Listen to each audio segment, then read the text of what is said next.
Hey there guys, and welcome to episode 2 of our career mode series with Aston Villa. Last time, I'm sorry, I had a cold, I sounded like a total tramp, and yes, hopefully that won't be a problem this time, but as you can see, we're getting straight into the transfer talk.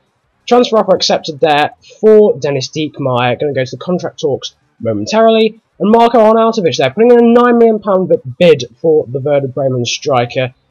He is hopefully going to be the replacement for Darren Bent. I've got a few other people lined up, but he is the favourite, I would say, at the moment. And also, they're just loaning out Chris Hurd. Don't feel as if he's going to be in the plans for this season, so I reckon I could loan him out to Greuther Fürth. Now, here's the other guy we were thinking of getting, Lorenzo Insigne from Napoli. He's a great centre-forward. He developed into a monster. 21 years old, 77 stats, and a random blip there in the gameplay, but nonetheless, we've got to the contract talk now for contract talks for Dennis Diekmeyer here, the Hamburg right back. And this guy, I don't want to base everything on pace, but he has 90 pace. That was a serious incentive into looking into this guy. Really is a bit of an animal in that department. And bam, contract talks now.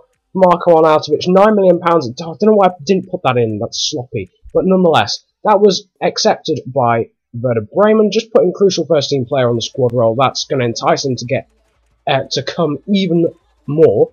That I realise that sounded shocking. I realise that sounded wrong, but nonetheless, he's going to hopefully accept that, and then it'll be down to him and Lorenzo Insigne. So now we're just sorting out the team for the second friendly. Oh god, I saw this on the calendar, and I just so hoped it was RM Castilla.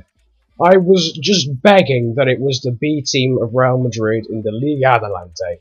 But no, it wasn't. Unfortunately, I just got the bollocks from EA, and Real Madrid it is. I don't know why Aston Villa would play Real Madrid in a friendly before the season starts. But anyway, the team sorted out there. Just wanted to get a bit of youth in as well. Benjamin Siegrist there was in goal, the Swiss goalkeeper. Along with Samir Carruthers there at right mid, and they're the first chance of the game. Bit of a long shot, I think from Benteke it was in the end. Now, here is another chance. Fabian Delph cuts inside really nicely past Pepe, and what a finish. What a finesse finish. To say finesses are totally underpowered on this game, that is a really nice finish from Fabian Delph, past the Real Madrid keeper, who was called Pacheco.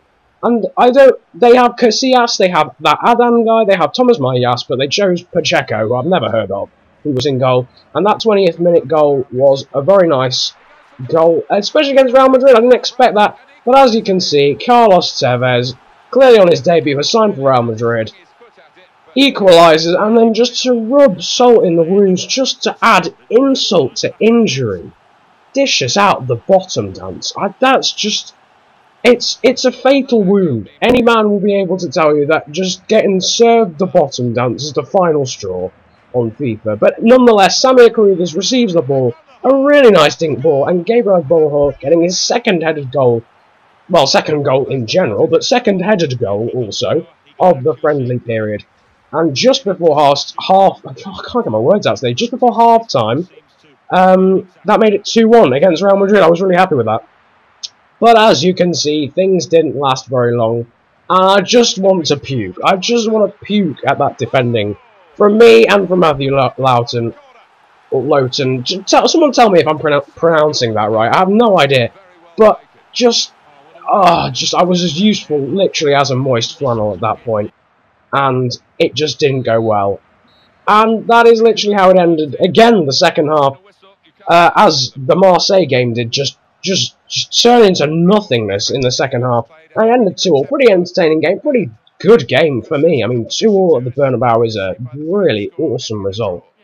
There, Benteke shaking some hands, Ron Blah not looking impressed. Essien and Arbeloa are comforting each other. I'm sure they're not happy about drawing against Aston Villa, but I am happy with that result. And there are the ratings. Fabian Delph was actually the best player on our team. Not sure who ended up getting man of the match, but nevertheless, Lorenzo Insigne gets back to me and he declines my transfer negotiations, my contract talks. I think it's something to do with not wanting to leave Italy because he's happy with where he is. That basically means don't listen to that balls. What all that means is they want more money. As you can see, I'm just accepting another loan offer for Joe Bennett. I'm not sure he's going to get a huge amount of first team football, despite me saying earlier I needed a fullback. That probably wasn't the wisest thing, looking back at it. But I loaned him out to Blackburn, and great news! 2 players accepting the contract negotiations that I put forward thus onto the table. And Marco Arnautovic, seeing as Lorenzo Insigne was being a bit annoying about said transfer negotiations, I decided to sign Marco Arnautovic. He is going to be key this season. He's a really good striker from Werder Bremen. He develops into a bit of a beast. And yeah, so he is the man who will be replacing Darren Bent. And as you can see, I had a bit of a difficult. I had difficulty in deciding between Dennis Diekmeyer and Cheikhun Benge, but I did choose Cheikhun Benge in the end. He's a really solid left back. Dennis Diekmeyer, I don't know. He's a year younger, but I kind of need someone right now who's going to be good. And I know Cheikhun Benge grows as well, and develops even. But look at that. The media really just not happy with us. I don't know what's going on, but they reckon that we're going to finish 19th this season. That's not exactly ideal. I really don't want to be finishing 19th. I'll probably be out of a job if we finish 19th. But as you may have seen, that was some pretty sloppy editing. But I have put the difficulty up to world class because I'm sorry. I'm not going to accept drawing with Real Madrid as just being a fluke. It's clearly, I think, something to do with really the difficulty being a little bit too easy. So we've put it onto world class, and we're going to test it here. I was actually going to sim the 3rd friendly game, but I kind of need to test it out before I get into the season on world class. And we're going to be playing Mallorca here at home. They've got some pretty decent players. Giovanni Dos Santos used to play for Tottenham and Barcelona, now plays for Mallorca. He'll be one to watch out for. And Unsue as well. I don't know how to pronounce that. The winger. But we had the first chance, really. Gabriel Bong coming close there in the 18th minute, hitting the side netting. Not a huge amount happened until the 66th minute, when again Ron Vlaar there, just beaten a little bit too easily, and Hemed gets in to slam it past Brad Guzan. It's a really nice finish there in the 67th minute. And Mallorca had the lead, and I was really worried at this point. I was worried this would be too difficult. But Fabian Delph steals the ball off Alan Hutton, on loan from, of all teams, Aston Villa, and he equalises with 5 minutes to go. Really nice celebration. Again, I was just mashing the controls looking for a great celebration. I'm going to have to probably research that. Look for a good celebration. I like the backflip celebration, but no one really to be able to do it. Don't know whether Alan Hutton threw the game there for Mallorca. I hope not. I don't know what the expression is actually. But nonetheless, Marco Arnautovic, with the last kick of the game, had an opportunity to win it for us. But that is how it finished. It ended 1-1.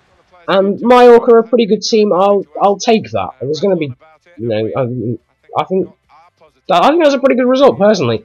Their centre mid actually got man of the match. I think it was Javi Marquez. And just, oh my god, I looked into some wingers. This was another position that I thought I needed to strengthen, as well as the full-back position. I had a look at Massimo Bruno as a young right winger from Anderlecht, as you just saw moments ago. Alan Stefanovic there of Torino was another. I also inquired for Valentin Stocker and Varela. Valentin Stocker plays for FC Basel. He's 75 stat and he's 23 years old. Pretty hefty transfer sum, I must say, and Varela as well. 5.5 million is a little bit expensive, but you know, I'll take that. If he's going to be a great winger, then that would be nice. He's a little bit older than the other people I've been looking at, but nonetheless, he is talented and skillful too. Now, as you can see, as I've run out of gameplay again, we really need to sort that out.